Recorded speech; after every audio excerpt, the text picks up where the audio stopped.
So Jamie, do you want to do some lights? Let's do some lights. What is your green light for this week? So my green light for this week, and this is very strange, y'all, it's Rihanna. My green light is Rihanna. I feel like if we did a pie chart of your lights over like the past year and a half, it'd be like 75% Rihanna and then like just a bunch of other things. I know. I feel like I'm obsessed with Rihanna, both in a love-hate way, because there's so many things I do not enjoy about Rihanna, but this week she is my green light because, football started back and CBS and NFL decided they were going to open each Thursday night football game with Run This Town, which was going to feature Rihanna, and it was going to have a narration by Don Cheadle, which was great, right? But the opening game was the Steelers versus the Ravens, and we're still in the midst of this Ray Rice scandal. And so they decided to scrap it. They were not going to use that because their reasoning was it just didn't fit the tone. And obviously it was because she was involved in a domestic violence scandal herself in 2009 with Chris Brown. My issue first starts there because what the heck? Like, yeah, don't have Chris Brown and have it narrated by Wesley Snipes. Yeah, like don't have that. That makes sense. But why punish her? Because that's huge exposure for Rihanna. That's huge for her career. Why punish her because she was a survivor of domestic violence? Like, let me push back a little bit. One, I think Rihanna's okay. I don't know that she needs Thursday Night Football on CBS to put her over the top. I think she's making it. Two, do you think it's because she's kind of been the anti-victim in that? Like she still will say supporting things about him? Yeah, I mean, maybe so. Maybe that was the issue. And maybe because that was reflecting Ray Rice's life. Honestly, the NFL is just so ham-handed about everything right now that it doesn't surprise me that they did that. Well, why I'm on Team Rihanna really is not even that. It's because CBS, scrapped the idea, and then CBS decided this week that they were going to bring it back. They were going to have Rihanna. And so Rihanna tweeted on Tuesday, her first tweet of the day was, CBS, you pulled my song last week. Now you want to slide it back in this Thursday. No, F you. Y'all are sad for penalizing me for this. The audacity. The audacity. Yeah. And you know why I love that? I love that because I love that she says, no, you get me. Like the story hasn't changed. The narrative hasn't changed from last week just because you didn't like the connection and it was so fresh. The NFL is in such a mess. I love that Rihanna is going to be the one that tries to steer them straight. I don't know that I can think of someone who's more non-CBS than Rihanna. Like, I don't know how they chose her, but like that's so off-brand for them. Like Nicki Minaj, maybe? Maybe. I feel like they should have just done like Melissa McCarthy over a Rihanna song, and I think they probably were like, "This is a good idea. We should do that." Yeah. Well, so kudos to you, Rihanna. You're having a good week.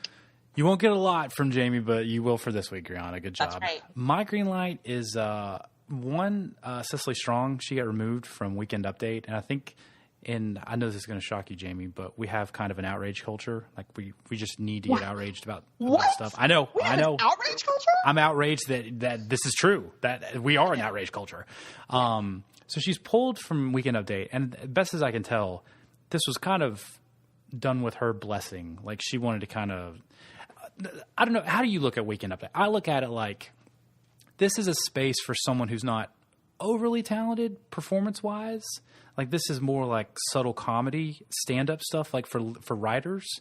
So Cecily Strong being there was kind of discordant because she's such a strong character and she's so great at that stuff. Is that kind of how you see it?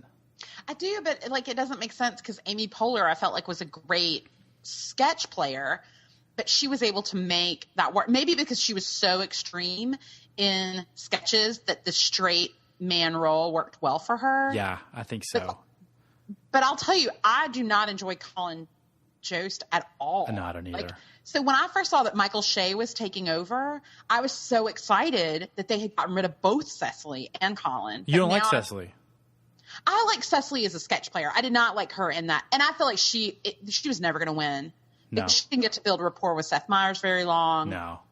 But I was glad to get rid of both of them. But sadly, they're putting Michael Shea with Colin Jost. And I'm very sad about that. Everyone speaks highly about that dude, but I'm just not digging it. No. But good for her for getting off that role because I feel like it'll open her up a little more. And if for nothing else, it'll let her come back to be the girl you don't want to get stuck talking to at a party or whatever character. That's my favorite character. Yes, of hers. we've missed her so much. So I hope she's back in episode 1 with Chris Pratt. By the way, that's their premiere. That's gonna be great. Pratt.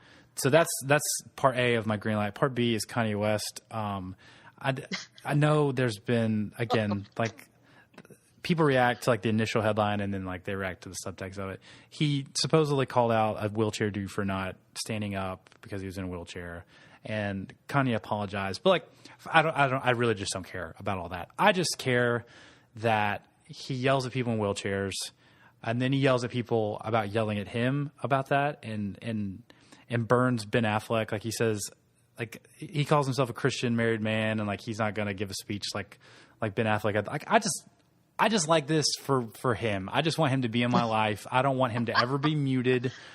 Greenlight everything he does. I don't want him to ever become politically correct. So good for him.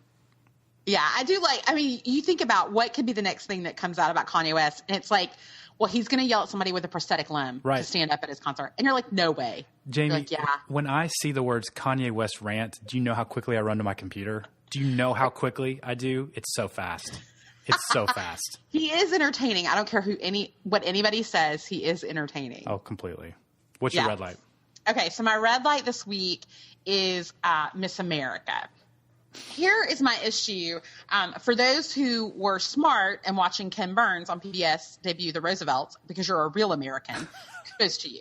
For those of us who made the poor decision to watch the Miss America pageant, and here's why it's a poor decision. Miss America for years has been trying to convince us that the Miss America scholarship competition, which empowers young women, and that it actually, their quote is, they provide a forum to express opinions, talent, and intelligence, which I think you're going to need to review that statement on your website, guys, after this catastrophe that was this America pageant.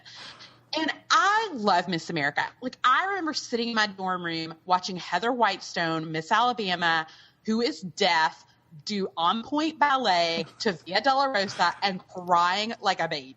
Who is deaf? She won Miss America, and it seemed like a triumph. That was less like a descriptor and more an accusation, the way you said it. But she was amazing. So I have always loved Miss America. But this hot mess, can I just read like each contestant? Because I know you watched it. Did you watch it? I didn't actually. I was hate watching Suits because I'm stuck and now I have to finish it. Good for you. So the contestants would come out, for those who didn't see it, and they would do like a quick quote about their state. Oh, that's great. And I thought, this is a great chance. I just want to read 3 that will represent clearly all of the others. Miss Colorado said, Denver's the highest city in the nation. I'm talking about elevation, people. Lol. Miss District of Columbia, from the home of ABC's hit TV show Scandal, it's handled. No.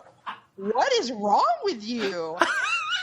And then the worst one, I promise you the worst one, Miss South Carolina, from the state that brought you Nancy O'Dell. What? That's it? That's what she said? Nancy O'Dell.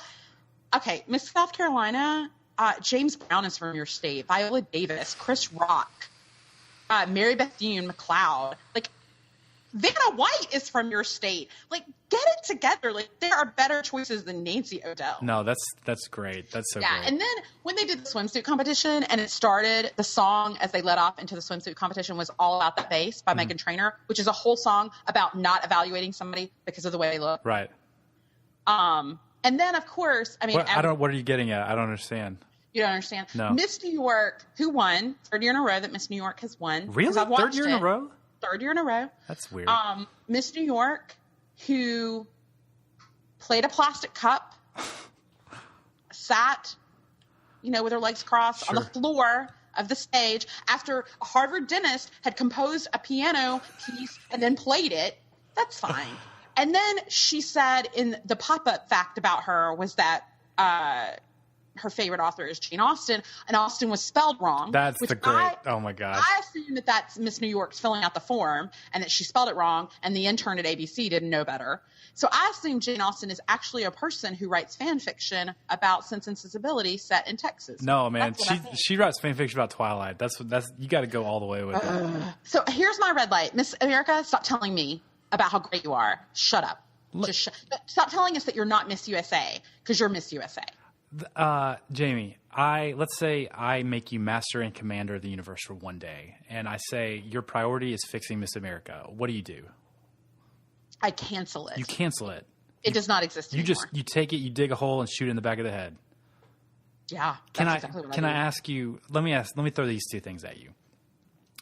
A, they just really lean into the swimsuit portion, and they're like, this is what everybody's here for. We're going to make it like as porny and gross as possible because that's what's going to get ratings.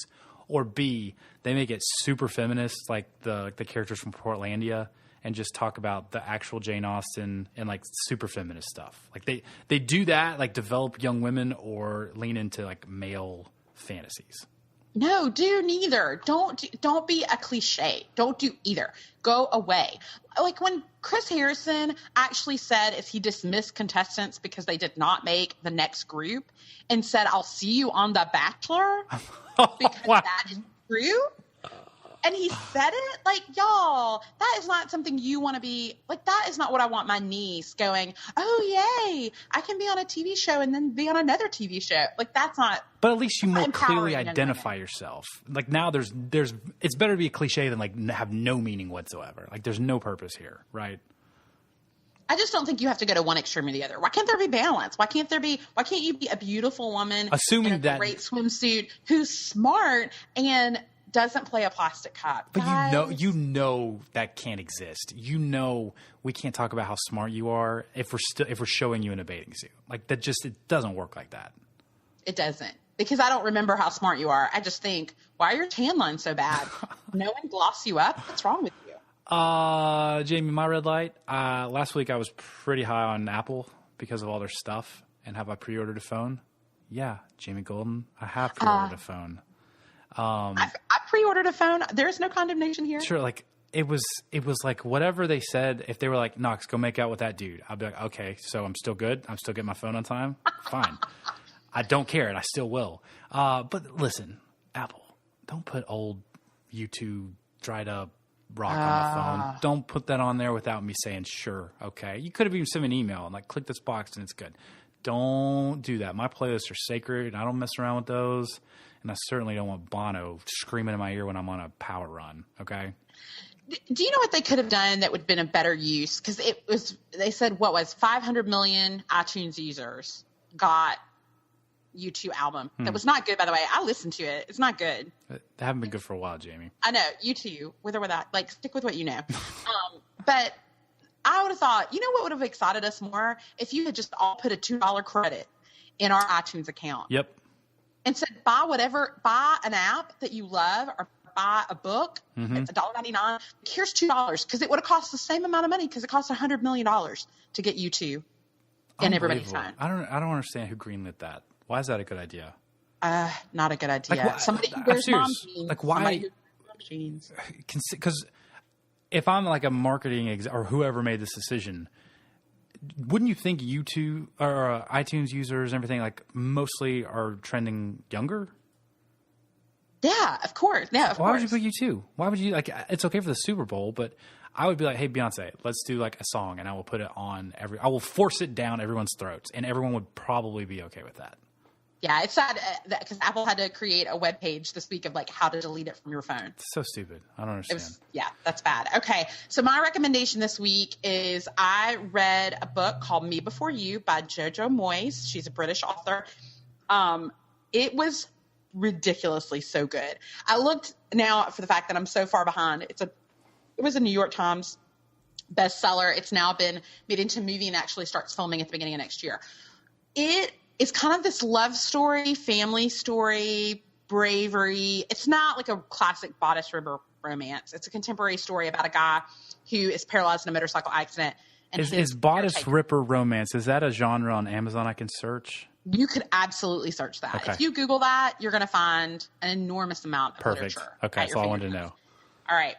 And so his caretaker who takes care of him, and it's really a conversation about what I think is interesting is about your life goes off track and what do you do? Like, what would you do if you live this full life and then you're paralyzed and you can no longer live that life? Like, what decisions do you make at that moment and how do you try to move forward, or should you? And it's a very interesting conversation. But I will say, for those of you, because I know there are listeners who love happy endings, this is not the book for you. It is amazing, but I may have ugly cried and needed a full frontal hug at the end of it. It's just a heads up. Fair enough. This recommendation is probably pretty terrible, but I was just really excited and I want to talk about it. It's a preemptive recommendation. So like in a year, you should do this. Okay. They're rebooting I Know What You Did Last Summer. And I just think that's great. I just want them to reboot more stuff. And I recommend us supporting that when that happens, because what better series to reboot than like a middling, cheesy late 90s movie franchise? I just think that's great. And I wanted to talk about this. So if there was one person, if I gave you one spot and I'm like, you can say one person and they'll definitely be in that movie, who would it be? It would be Jennifer Love Hewitt. Like, I would keep her. You're going back to the well? I'm going back. I'm not getting rid of her. Now, she may be the mom. It'll be like that horrible Boy Meets World remake that they have out right now. How do you know it's horrible? How do you know it's horrible? I watched the first episode. It is horrible. It was bad. I've watched it. Right? It's horrible. So I would make her the mom. Like, I would make her not that I think that Jennifer Love would play that role. So you're going full Neve Campbell and Scream. Oh, no. Neve Campbell doesn't get no, we don't do a callback for Neve Campbell. Well, that's what they did with the Scream 18. They brought her back. No, but I wouldn't do that. Like, Neve Campbell is not worthy of that. Love is worthy of that. Oh. Who do you bring back? I don't bring anybody, Jamie. That was a question. Who do you cast? Oh, man. I feel like that's a natural move for Demi Lovato. I just feel like she's insane, and I feel like her being in an insane movie makes sense. Her shaved head and everything. I wish you could have heard Ashley when she saw her new commercial, and she audibly gasped when she saw her shaved head, because she's not up on Demi Lovato, but when she saw her shaved head, she was like she'd been hit by a truck. See, I told you a few weeks ago, don't shave your head, ladies. You can't do it, guys. You can't do it.